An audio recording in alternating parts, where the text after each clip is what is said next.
Obrigado por estar aqui comigo mais uma vez. Sinceramente, é gratificante saber que você compartilha dessa mesma inquietação, a sede de respostas que a história oficial não consegue saciar. No primeiro vídeo, nós mergulhamos no silêncio dos evangelhos sobre 18 anos da vida de Jesus, mas hoje vamos mais fundo, muito mais fundo. Se ainda não se inscreveu no canal, eu quero lhe pedir humildemente que considere fazer isso. Sua inscrição é fundamental para que possamos continuar explorando esses mistérios juntos. Sua presença aqui faz toda a diferença nessa jornada que estamos construindo. Agora, imagine a cena. Você desaparece por quase 2 décadas da sua vida e ninguém fala nada sobre onde você esteve, o que aprendeu, com quem conversou. Seria impossível nos dias de hoje, não é? Mas no caso de Jesus, aconteceu exatamente isso. Dos 12 aos 30 anos, os evangelhos guardam silêncio absoluto. E sabe que é mais intrigante? Existem textos antigos que afirmam ter as respostas que todo mundo procura. Prepare-se, pois vamos trazer à tona assuntos esquecidos, alguns propositalmente. Primeiro, vamos desenterrar os evangelhos que foram propositalmente escondidos da humanidade por quase 2000 anos. Textos que pintam uma imagem completamente diferente de Jesus jovem. Depois, vamos explorar teorias ousadas sobre onde ele realmente passou esses anos perdidos, hipóteses que vão desafiar a sua visão de mundo. E por último, você vai conhecer descobertas arqueológicas recentes que podem mudar tudo o que você pensava saber. Mas antes de mergulharmos, deixa eu te fazer uma pergunta que vai acompanhar você durante todo este vídeo. Quantas vezes na sua vida você se sentiu perdido, sem saber qual caminho tomar? Pois é exatamente isso que vamos explorar hoje. Como alguém encontra o seu propósito quando está completamente fora dos holofotes da história? Aqui começa a nossa primeira parada nessa jornada sombria. Você sabia que entre os séculos I e IV circularam dezenas de textos sobre Jesus que desapareceram da história oficial? Esses escritos ficaram conhecidos como evangelhos apócrifos. O termo vem do grego apócrifos, que significa escondido ou secreto. No início, não era uma palavra negativa, apenas designava algo reservado, de acesso restrito. Mas com o tempo, a Igreja passou a usá-la como rótulo para o que era suspeito, perigoso ou inadequado. Desde então, apócrifo se tornou sinônimo de falso ou proibido. O intrigante é que esses textos não sumiram por acaso. Foram deliberadamente deixados de fora quando se decidiu quais livros fariam parte da Bíblia. Ainda assim, muitos sobreviveram em mosteiros isolados, em bibliotecas escondidas e até enterrados em desertos. Séculos depois, vieram à tona, revelando versões alternativas e cheias de mistério sobre a juventude de Cristo. O mais famoso deles é o Evangelho da Infância de Tomé, escrito provavelmente no século II. Nesse texto, Jesus aparece entre os 5 e os 12 anos, realizando feitos sobrenaturais. Molda pássaros de argila e os faz voar, estende uma tábua de madeira para ajudar José, cura vizinhos feridos, mas também age de maneira perturbadora. Castiga crianças que o irritam apenas para em seguida ressuscitá-las. Imagine o impacto dessa imagem. Um menino que descobre seus poderes aos poucos, ainda sem pleno controle, oscilando entre compaixão e explosões de ira. É quase como se estivesse aprendendo a ser divino. Outros escritos seguem a mesma linha. O proto-evangelho de Tiago fala da infância milagrosa dele e descreve os primeiros anos de Jesus cercados de sinais sobrenaturais. O evangelho árabe da infância narra prodígios durante a fuga para o Egito, como Jesus afastando ladrões e protegendo sua família. O evangelho armênio da infância o retrata curando animais feridos e trazendo vida onde havia morte. Cada comunidade cristã primitiva parecia tentar preencher o silêncio dos evangelhos oficiais com narrativas extraordinárias. O padrão é claro: nenhum deles mostra Jesus como um jovem comum, aprendendo carpintaria ou ajudando sua mãe nas tarefas diárias. todos o apresentam como uma figura prodigiosa, incapaz de ser banal. É como se a humanidade tivesse dificuldade em aceitar que o Filho de Deus pudesse viver anos de simplicidade, trabalho e silêncio. O apócrifo, nesse sentido, não apenas inventa histórias, mas revela a profunda necessidade das pessoas de imaginar Jesus sempre envolto em milagres, mesmo na fase em que a Bíblia escolheu permanecer em silêncio absoluto. Se esses evangelhos eram lidos, copiados e despertavam tanta curiosidade, por que não entraram na Bíblia? A resposta está na lenta e complexa formação do cânon cristão. Nos primeiros séculos, cada comunidade tinha seus próprios textos de referência. Havia regiões em que o Evangelho de Tomé era respeitado, em outras, o de Pedro circulava, enquanto Mateus, Marcos, Lucas e João já eram considerados centrais.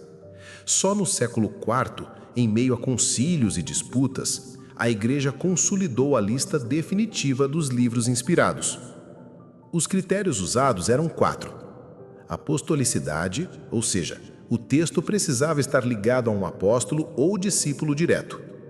Ortodoxia, isso é, o conteúdo devia estar em conformidade com a fé já transmitida. Catolicidade, que significava aceitação ampla entre diversas igrejas espalhadas pelo império. E uso litúrgico, ou seja, o texto deveria já ser lido regularmente nas celebrações cristãs.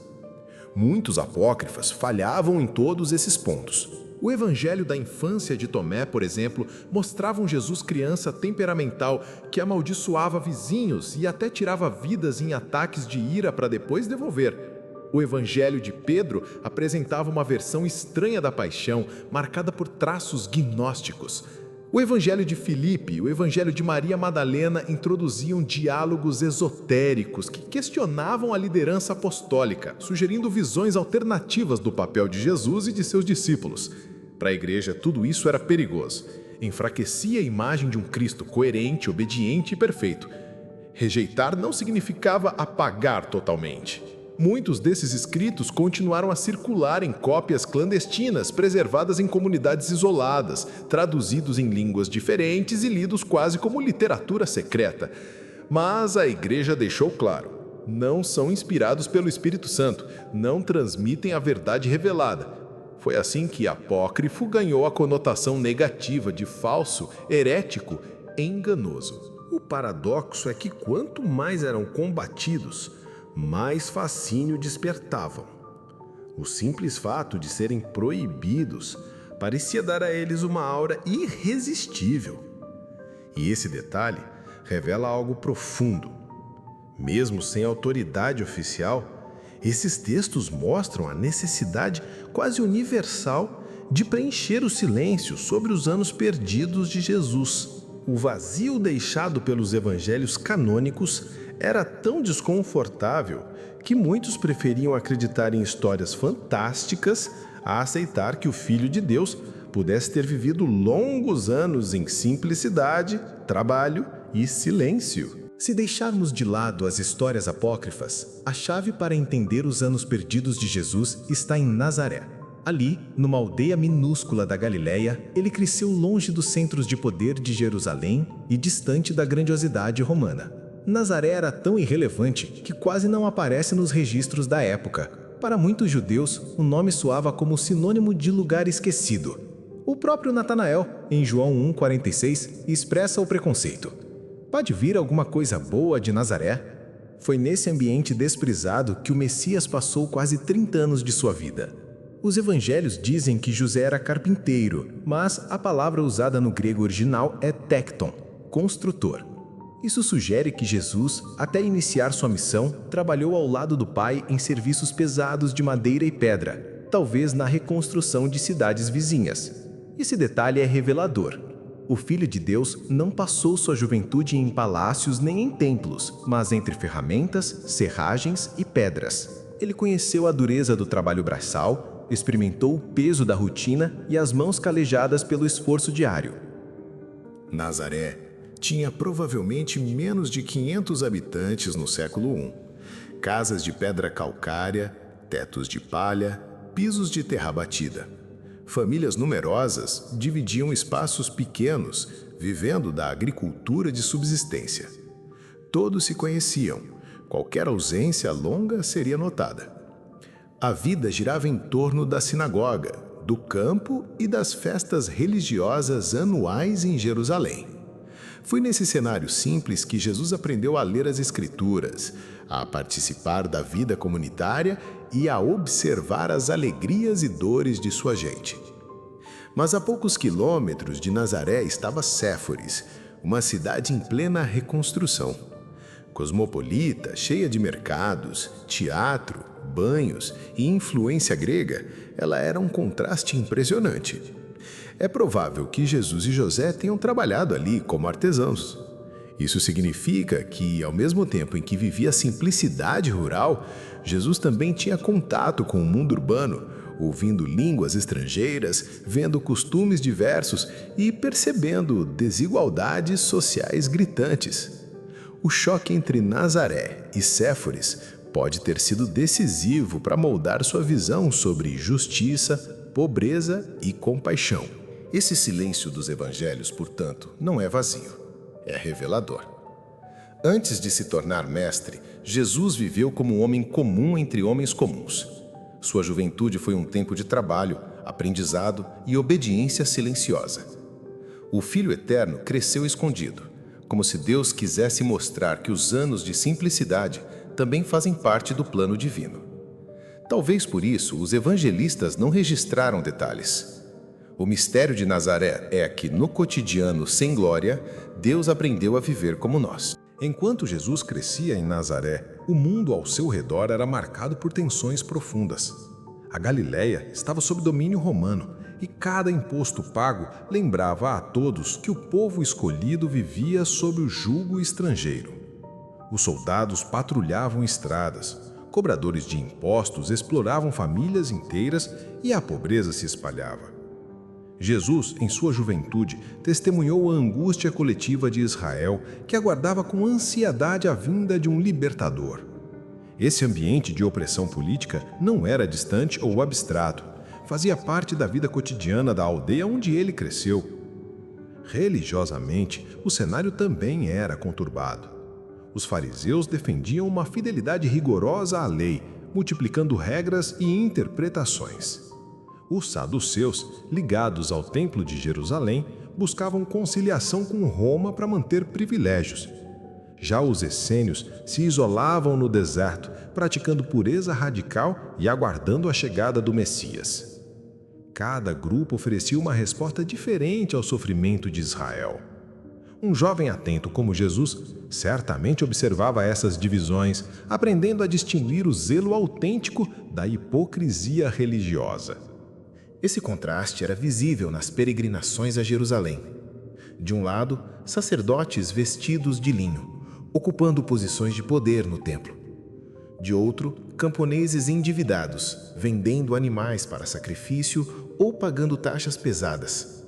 É nesse cenário que Jesus formou sua consciência. Antes de pregar contra a hipocrisia, ele a viu de perto. Antes de falar de compaixão pelos pobres, ele conviveu com sua miséria. Antes de desafiar os líderes religiosos, ele experimentou a sensação de um povo esmagado por estruturas injustas. É importante lembrar que a Galiléia não era um lugar isolado. Estava na rota de caravanas e sob constante presença de culturas estrangeiras. Jesus cresceu em uma encruzilhada cultural, ouvindo sotaques diferentes, vendo moedas romanas circularem, convivendo com tradições helenísticas. Essa mistura, longe de corromper, ampliou sua visão. O reino que ele proclamaria mais tarde não se limitava a uma etnia, mas trazia horizonte universal. O silêncio da Bíblia sobre esses anos não significa ausência de vida. Pelo contrário, sugere que esse foi o período em que o Filho de Deus absorveu a realidade concreta do seu povo. Ele viu a injustiça, sentiu a opressão e acompanhou as disputas religiosas que confundiam corações. Quando finalmente iniciou sua missão, não falava como um teórico distante, mas como alguém que havia convivido com as dores, esperanças e contradições de sua gente. E talvez seja justamente esse contato com a vida comum que deu às suas palavras autoridade inigualável. No final do século XIX, o viajante russo Nicolau Notovitch publicou um livro que incendiou a imaginação popular. Ele dizia ter encontrado em um mosteiro no Himalaia manuscritos antigos que falavam de um sábio chamado Issa. Esse homem, vindo do Ocidente, teria passado anos na Índia e no Tibete aprendendo com brahmanes e monges budistas, antes de retornar à sua terra natal. Para Notovitch, não havia dúvida. Issa era Jesus de Nazaré. E os 18 anos ocultos nos evangelhos seria uma longa peregrinação oriental. A ideia caiu como dinamite. Até então, os estudiosos só especulavam sobre o silêncio dos evangelhos. Agora, alguém afirmava ter em mãos provas de que Jesus havia viajado milhares de quilômetros por terras exóticas. Imagine a cena. Um jovem de 13 anos saindo da pequena Nazaré, cruzando desertos, escalando montanhas, atravessando a Rota da Seda com caravanas de mercadores. Sem mapas, sem conforto, apenas movido pela sede de conhecimento. Essa imagem de Jesus como buscador universal fascinou o público europeu do século XIX, sedento por espiritualidade oriental. Os manuscritos descreviam Jesus convivendo com brahmanes, aprendendo rituais hindus, debatendo sobre justiça social e depois recebendo ensinamentos budistas sobre compaixão e desapego. Para seus defensores, as semelhanças são claras. As bem-aventuranças lembram sutras budistas. A regra de ouro ecoa princípios hindus de Dharma. A ideia de amar os inimigos lembra o ideal budista de não violência. Seria coincidência ou reflexo de uma jornada real. Mas os críticos não perdoaram. Pesquisadores viajaram até os mosteiros citados por Notovitch e não encontraram nada. Os monges negaram conhecer tais manuscritos. Acadêmicos apontaram anacronismos e erros geográficos. Muitos acusaram o russo de fraude, dizendo que inventou a história para vender livros em uma Europa obcecada pelo mistério oriental. O fato é que até hoje ninguém conseguiu verificar de forma independente os textos descritos por ele. Apesar disso, a teoria nunca desapareceu. Escritores e místicos a repetiram, reforçando a ideia de um Jesus que buscou sabedoria fora da Palestina. O que chama a atenção não é apenas a possibilidade histórica, mas a insistência com que gerações continuam a sonhar com essa imagem. Afinal, por que tanta gente prefere imaginar Jesus cruzando continentes a aceitar o silêncio da Bíblia? Talvez porque enxergar nele um viajante global pareça mais próximo de nossos ideais modernos. Um mestre que dialoga com todas as culturas, que transcende fronteiras e que ensina valores universais. Se a teoria da Índia parece improvável para muitos, outra possibilidade soa mais realista: o Egito. Os evangelhos contam que quando Jesus ainda era bebê, Maria e José fugiram para lá para escapar de Herodes. Mas e se a Sagrada Família não apenas passou por essa terra, mas permaneceu ali por anos? Alexandria, a maior cidade do mundo antigo depois de Roma, era um centro intelectual vibrante. Com sua famosa biblioteca, 500 mil de rolos e escolas de filosofia renomadas, era o lugar onde culturas se encontravam: grega, romana, judaica e egípcia. O detalhe é que a comunidade judaica de Alexandria era enorme, representando quase 40% da população da cidade. Judeus de fala grega já haviam traduzido as escrituras para a famosa Septuaginta, que mais tarde seria usada pelos primeiros cristãos. Nesse ambiente, um jovem judeu curioso teria acesso a um mundo de ideias. Imagine Jesus caminhando pelas ruas lotadas, ouvindo debates entre filósofos, vendo templos majestosos e entrando em sinagogas sofisticadas. A experiência de viver em Alexandria seria radicalmente diferente da rotina simples de Nazaré. A influência cultural era impressionante. Ali circulavam textos de Platão, Aristóteles, os estoicos, tratados de medicina, astronomia e matemática. Filão de Alexandria, um pensador judeu do mesmo período, já falava sobre o Logos, a palavra divina que conecta Deus ao mundo. Décadas depois, o Evangelho de João abriria dizendo: "No princípio era o Verbo". Coincidência ou reflexo de um ambiente intelectual compartilhado? O Egito também era um caldeirão religioso. Mistérios de Ísis, cultos a Serapis, tradições místicas vindas do Oriente. Para alguém em busca de sabedoria, a cidade oferecia fontes inesgotáveis. É plausível que Jesus, em seus anos de formação, tenha absorvido parte desse horizonte. Não há evidência histórica direta, mas geograficamente fazia sentido. O Egito ficava perto, rotas comerciais o ligavam à Galileia e famílias judaicas viajavam com frequência. O silêncio dos evangelhos pode esconder essa estadia prolongada. Tradições coptas preservaram lendas sobre a presença da Sagrada Família em diversas cidades do Egito. Mosteiros até hoje afirmam ter sido erguidos em lugares por onde Maria, José e Jesus teriam passado. Mesmo que muitas dessas histórias sejam tardias, revelam a convicção de que o Egito foi mais do que uma simples rota de fuga. Se Jesus realmente viveu parte da juventude em Alexandria, isso explicaria sua capacidade posterior de dialogar com diferentes tradições, sua habilidade de ensinar com parábolas que tinham múltiplos níveis de significado e sua ousadia de falar de um reino que transcendia fronteiras nacionais. A experiência egípcia pode ter sido um laboratório invisível que preparou o Filho de Deus para impactar o mundo inteiro. Entre todas as hipóteses sobre os anos ocultos de Jesus, nenhuma causa tanto fascínio quanto a ligação com os essênios, aquela comunidade radical que viveu próximo ao Mar Morto em Qumran. Esses homens buscavam pureza absoluta, acreditavam estar preparando o caminho para os últimos dias e organizavam sua vida como se já estivessem vivendo em um mundo transformado. Moravam em casas coletivas, praticavam jejuns rigorosos, faziam orações em horários fixos e mergulhavam diariamente em banhos rituais para manter a pureza. Rejeitavam o luxo, viviam do trabalho manual e dividiam tudo em comum. Para eles, o Templo de Jerusalém estava corrompido e os sacerdotes haviam se vendido ao poder romano. Os paralelos com Jesus são inevitáveis. Os manuscritos encontrados em Qumran, revelados ao mundo em 1947, falam de uma batalha cósmica entre os filhos da luz e os filhos das trevas.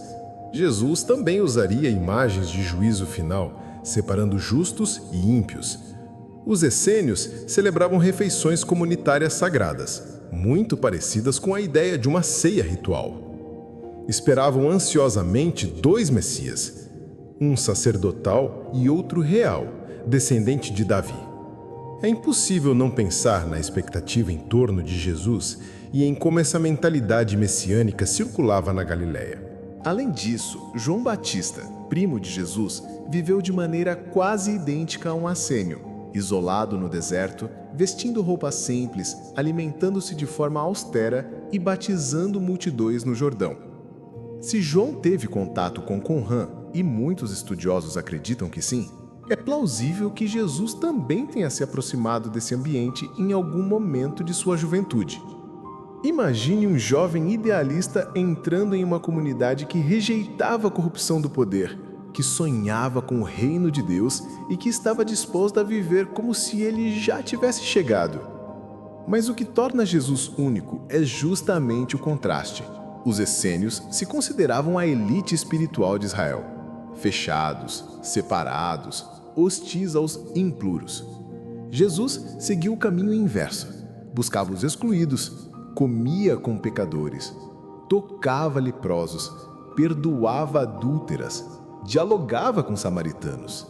Enquanto Qumran pregava isolamento, Jesus levava sua mensagem às cidades, às sinagogas, às praças. Enquanto os essênios aguardavam a vitória da luz sobre as trevas, ele proclamava que o reino de Deus já estava em ação, no meio do povo. Talvez Jesus tenha aprendido com eles a disciplina da oração, o valor da vida comunitária e a expectativa messiânica. Mas o deserto de Qumran não o moldou por inteiro. Foi apenas um ponto de contato. A grandeza de sua missão foi transformar a esperança exclusiva de um grupo em uma mensagem aberta ao mundo. O silêncio dos evangelhos sobre isso pode ser proposital, para que ninguém reduzisse sua obra a uma seita isolada. Jesus bebeu de muitas fontes, mas seguiu um caminho só dele, e esse caminho foi marcado pela inclusão radical. Para entender os anos silenciosos de Jesus, precisamos olhar para dois mundos que ficavam lado a lado: a pequena Nazaré e a imponente Séforis. Nazaré, com não mais que 500 habitantes no século I, era uma aldeia rural escondida nas colinas da Galileia. As casas eram construções simples de pedra calcária, com tetos de palha e chão de terra batida. Famílias grandes viviam em pouco espaço, cultivando cereais, cuidando de vinhas e criando animais. A rotina era dura: buscar água em cisternas, moer grãos, preparar o pão diário. Jesus cresceu nesse ambiente de simplicidade absoluta, aprendendo a trabalhar com José como tecton, não apenas carpinteiro, mas construtor de madeira e pedra. A vida comunitária girava em torno da sinagoga, onde todos se reuniam aos sábados para ler a Torá e discutir a lei. Ali, provavelmente, Jesus aprendeu a ler e a refletir sobre as Escrituras. Festas como a Páscoa, Pentecostes e Tabernáculos eram celebradas com entusiasmo, marcando o calendário da aldeia. Esse convívio constante moldava não só a identidade judaica, mas também a percepção de justiça e fidelidade a Deus. Mas bastava caminhar 6 quilômetros para encontrar outro universo. Séforis, reconstruída por Herodes Antipas, era um centro urbano vibrante. Escavações revelaram ruas pavimentadas, banhos públicos, mosaicos coloridos, sistemas avançados de abastecimento de água e um teatro capaz de receber 4.000 pessoas. Era uma cidade helenística em pleno coração da Galileia, repleta de mercados, administradores romanos, comerciantes estrangeiros e soldados. Enquanto Nazaré mal aparecia nos mapas, Séforis era chamada de a joia da Galileia. É plausível que José e Jesus tenham trabalhado em Séforis, levando sua habilidade de construtores para erguer casas e palácios. Se isso ocorreu, Jesus conviveu de perto com um contraste brutal entre a pobreza de sua aldeia e a ostentação da elite urbana. Ele deve ter visto de um lado camponeses endividados e do outro oficiais romanos circulando em ruas largas, vestindo roupas finas e falando grego. Essa experiência provavelmente marcou sua consciência social. Quando anos depois proclamou que os últimos serão os primeiros e falou sobre a dificuldade dos ricos entrarem no reino de Deus, pode ter ecoado exatamente o que testemunhou na juventude: o abismo entre o luxo de Séforis e a luta pela sobrevivência em Nazaré. O silêncio dos evangelhos não apaga esse pano de fundo. Pelo contrário, dá a entender que a escola de Jesus foi a vida real, marcada por contrastes que ainda hoje falam sobre justiça, humildade e esperança. Depois de tantas hipóteses, Índia, Egito, Qumran, Séforis, sobra a pergunta inevitável: por que os evangelhos escolheram o silêncio? Talvez porque o essencial não fosse onde Jesus esteve, mas quem ele se tornou. Os autores não estavam interessados em preencher lacunas históricas, e sim em mostrar o Cristo vivo. Ao ocultar 18 anos, deixaram uma mensagem sutil e poderosa: o silêncio também revela. Esses anos escondidos mostram que até o Filho de Deus precisou crescer no tempo. Jesus não começou sua missão aos 12, nem aos 20, nem quando talvez já tivesse sabedoria suficiente para impressionar. Esperou até os 30. Nesse intervalo, trabalhou como construtor, ajudou a família, conviveu em anonimato. Viveu o peso da rotina sem pressa de aparecer. Esse processo ensina que maturidade não nasce da noite para o dia, mas de anos silenciosos de formação. A Escritura confirma esse padrão. Moisés cuidou de rebanhos no deserto por 40 anos antes de enfrentar Faraó. José foi esquecido em prisões egípcias antes de governar. Davi passou da harpa ao trono depois de anos de espera. Paulo, após o encontro com Cristo, ficou em silêncio em Tarso antes de evangelizar o mundo. Deus molda em segredo antes de revelar em público. O povo de Israel também conheceu a pedagogia da espera. Séculos de silêncio entre profetas, exílios, desilusões, até que a promessa messiânica brilhasse na plenitude do tempo. O silêncio não era ausência, era preparação. E aqui está o ponto. Esse mesmo silêncio atravessa nossas vidas. Quem nunca enfrentou os seus próprios anos perdidos? Períodos de rotina esmagadora, de invisibilidade, de sonhos parados. Parece tempo desperdiçado, mas pode ser o período mais fértil. A semente precisa da terra escura antes de florescer. O ouro só brilha após o fogo. É no escondido que se formam raízes que sustentam frutos duradouros. Talvez você esteja vivendo seu próprio Nazaré agora. Dias comuns, responsabilidades pesadas, silêncio de Deus, mas a lição é clara: nada disso é em vão.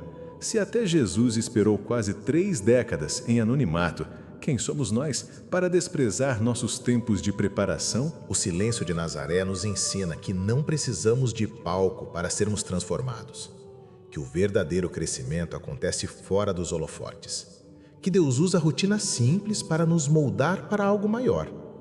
Quando Jesus finalmente emergiu aos 30 anos, cada minuto de silêncio tinha servido de fundamento. E talvez essa seja a mensagem final dos evangelhos. Mesmo quando nada parece acontecer, Deus está trabalhando. O silêncio de Jesus não foi vazio. Foi o espaço onde se construiu a missão que mudaria o mundo. E ainda hoje, ele continua a falar através desse silêncio, convidando você a abraçar com coragem seus próprios tempos de espera. Se esta mensagem tocou seu coração, ajude-nos a levá-la ainda mais longe. Se inscreva no canal, deixe o seu like e ative o sininho para receber as notificações dos próximos vídeos. Compartilhe com outras pessoas. Só você tem o poder de permitir que sigamos nesta jornada. E deixe nos comentários, você gostaria de assistir uma parte 3 dessa história? Até o próximo vídeo, porque ainda existem muitas outras histórias nos bastidores.